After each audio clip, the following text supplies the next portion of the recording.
Ar šīm brīnišķīgām zvanu ansambļu Kampanellas skaņām mēs varam atvērt Liepājas konferences pārmaiņu vēži. Šodien mums ir unikāla iespēja vienkopis satikt, redzēt daudzus viedus, gudrus cilvēkus, kas labprāt dalīsies savās zināšanās, savā pieredzē ar mums. Šāds pasākums Liepājā ir pirmo reizi. Ņemiet par labu. Kopā ar saviem Rīgas kolēģiem un daudziem citiem palīgiem mēs darījām, ko varējām. Protams, nebija viegli saskaņot laikus, un varbūt kāds arī nevarēja šodien piedalīties, ir izmaiņas, bet tiešām mēs darījām, ko varējām, un gan jau būs arī citu reizi, kad varēsim sanākt kopā. Es vienmēr esmu ticējis, ka dzejnieki stāv tuvāk Dievam nekā matemātiķi. Jo viens gudrs, vietas cilvēks ir teicis tādu frāzi: visa esība ir fizioloģija, visa fizioloģija ir bioloģija, visa bioloģija ir ķīmija, visa ķīmija ir fizika. Visa fizika ir matemātika, visa matemātika ir enerģija. Un dzejnieki stāv šai enerģijai tuvāk. Šis laiks ir neparasts. Pareizi Sandra teica, notiek atvēršanās, notiek kaut kas tāds, ko mēs nevaram izprast ar prātu, bet mūsu sirds saka, ka kaut kas notiek. Tā vietā, lai atvērtos, pasaulē pastāv dualisma princips. Ja kaut kas verās vaļā, tad ir spēki, kas cenšas aizspiest ciet. Viņa ir universāla, tā ir enerģija, tas ir visums. Āmurs, kuru mums cenšas iestāstīt, ka viņš ir, ka viņš tur dzen, viņš ir virtuāls, viņa nepastāv. Viņš ir virtuāls. Bailēs no viņa mēs izdaram šādi. Mēs paši saķeram galvu un spiežam sevi iekšā zemē. Un tad tie, kas uzskata, kad mums ir tur jābūt, viņi jau savu ir panākuši. Mēs paši spiežam sevi. Nekāds āmurs nav vajadzīgs, mūsu bailes nostrādā. Lai mēs pirmie rādītu jums priekšzīmi, lai jūs redzētu, ka mēs spējam nolikt savu svarīgumu, savas regālijas, nolikt malā un apsēsties pie viena galda. Lai tas neizskanētu, lai nebūtu pretrunas starp skaistiem vārdiem un starp to, kas notiek realitāte. Tātad sākam mēs ar atskārsmi. Pirmais, ko mēs saprotam, ir atskārsmi. Atskārsmi ir ļoti vienkārši, pie kā mums jānonāk. Atskārsmi ir tā, šitas ir skafandrs. Skafandrs. Šis nav gars. Mēs iekšā, mēs viņu izmantojam. Skafandrs ir jāciena, viņu nedrīkst plēst, viņā nedrīkst liet kaitīgas vielas. Tas mēs saprotam, bet tas ir skafandrs. Tas, kas esam mēs, tas ir nesētājs.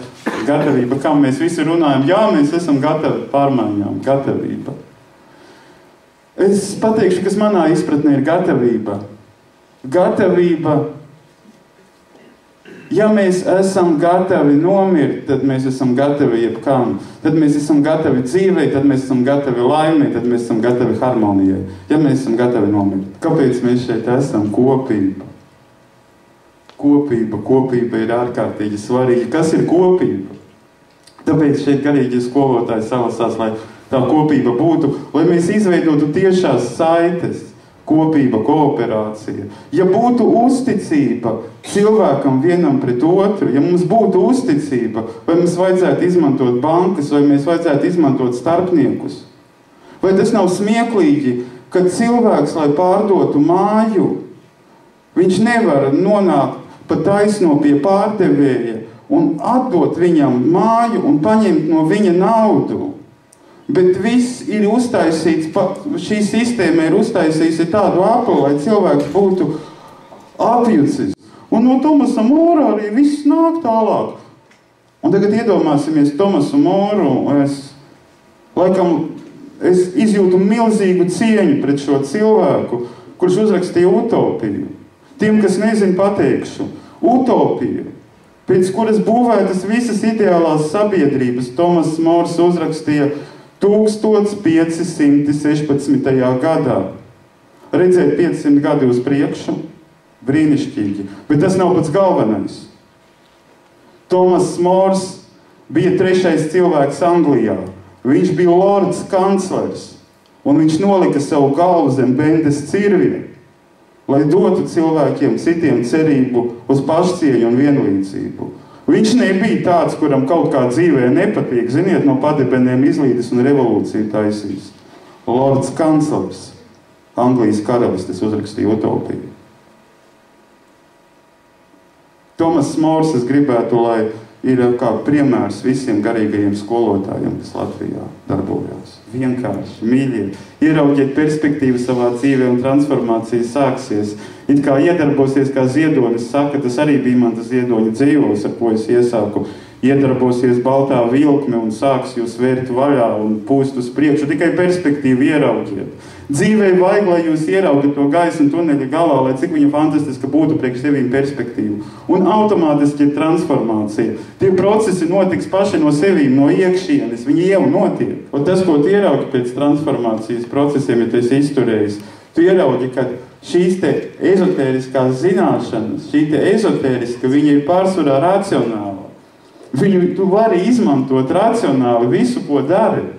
Tu vari izmantot ezotēriku, slēdzot darījumus, veidojot kolektīvus, audzinot bērnus. Viņš ir racionāls, viņš ir praktisks. Tu saproti, ka tie stāstiņi par gaišajām tālēm nav īsti ezotērika. Kad ezotērika ir kaut kas tas, kas strādā tavā ikdienā uz tava galda, ka tā ir racionāla.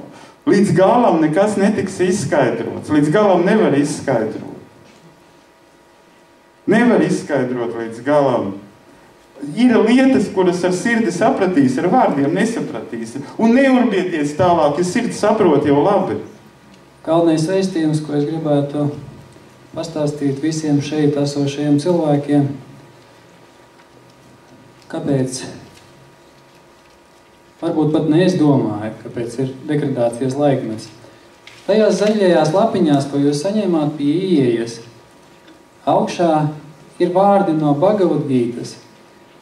Un tad es uzdrošinājos šīs dienas prezentāciju balstīt uz tādu grāmatu, kas saucās Bhagavad Gīta. Galvenā problēma mūsdienās ir tāpēc, ka mēs esam aizmirsuši par cilvēku pienākumiem, bet atceramies vienmēr un visur par cilvēku tiesībām. Tā ir galvenā problēma.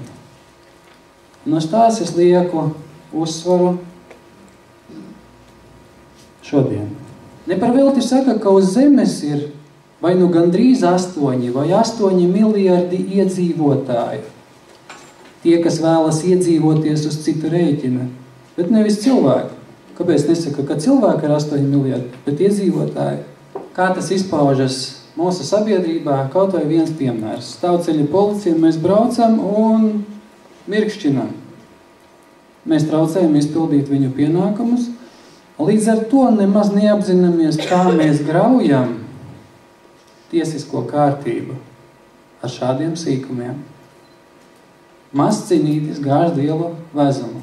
Kad ģimenē sāk valdīt bezdievība? Nav pieprasījums pēc vīriešu talantiem, jo vīrietis ir kuģa kapteinis, kurš atbild par stratēģiju. Kas ir stratēģija? Stratēģija ir, mēs varam zaudēt kādu kauju, bet nezaudēsim visu karu. A taktika par katru cenu uzvarēt šajā cīņā. Un tad ego izmet villu, kurš stiprāks. Mūžīgā tēma, kurš galvenais, vīrietis vai sieviete. Tad tāds ir vīrieša ceļš mūsu pasaulē. Tēmas turpinājumā sieviešu likumības institūts, kā tas ir aprakstīts veidās, atvainojos, ja kādu aizkaršu, lūdzu piedošanu. Es jums piedāvāju bērnu institūtu, ar to arī apsveica. Bērni mūsu nākotne. Vecāki patiesībā negrib rūpēties par saviem bērniem. Ieliek sētiņās, ratiņos, Pēc tam nosēdina pie datora, pie televizora un priecājās, cik mans bērns ir attīstīts. Vecu cilvēku institūts. Veci cilvēki simbolizē viedumu un gudrību. Vecu cilvēku necienīšana nogriež mūsu saiti ar pagātni un senču spēku iegūt vairs nevar. Man ļoti patika sākumā koncerts, kad īstais diriģents ir sieva. Bet viņa var tā iedvesmot savu vīru, ka viņš atnāk un prezentē savu sievu. To nozīmē sievišķa enerģija. Viņa savu vīrieti pateica par karali, un viņš grāž kalnus. Un es neesmu nevienā, vai gandrīz nevienā literatūras avotā atradis, ka vīrietis būtu iedvesmojis sievieti gāzt kalnus, bet sieviete vīrieti gan. Tā kā tas bija labs piemērs, un aiciniet arī citus izpildīt savus pienākumus, jo šajā gadā tas būs ļoti, ļoti svarīgi.